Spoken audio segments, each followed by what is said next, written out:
అందరూ పేషెంట్స్ అడిగేది ఏంటంటే, మా ఇంటి పక్క వాళ్ళు చేసుకున్నారు నీ రీప్లేస్‌మెంట్, మా చుట్టాలు చేసుకున్నారు ఈ టోటల్ నీ రీప్లేస్‌మెంట్, మోకాళ్ళ మార్పిడి ఆపరేషన్. కొంతమందికి బాగుంది, కొంతమందికి బాగలేదు.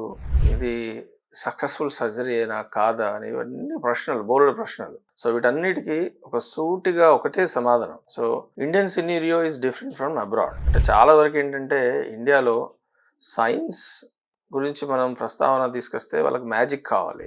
అదే అబ్రాడ్‌లో ఏంటంటే లిటరసీ ఎక్కువ కాబట్టి వాళ్ళు మనం చెప్పింది అంగీకరించినా, అంగీకరించకపోయినా వాళ్ళంతట వాళ్ళే లిటరేచర్ చదవడము, లేదంటే కొంచెం గూగుల్‌లో సెర్చ్ చేయడం ఇదంతా జరుగుతుంది. మరి ఇండియన్ సినారియోలో ఏందంటే పేషెంట్ అనే వాళ్ళకి ఏంటంటే సర్జరీ మీద చాలా అపోహలు. సర్జరీ చేసుకుంటే ఏదో జరిగిపోతుంది, నష్టపోతాం అన్న ఒక అనుమానం అనమాట.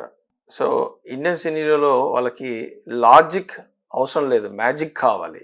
ఇన్‌స్టంటేనియస్‌గా పెయిన్ తగ్గాలి అనేది ఒక దృక్పథంతో ఉంటారు. సో, విషయం ఏంటంటే నీ రీప్లేస్‌మెంట్ అనేది టోటల్ నీ రీప్లేస్‌మెంట్ అనేది ఒక 30, 40 ఇయర్స్ నుండి మార్కెట్‌లో ఉండడం జరిగింది. Successful surgery.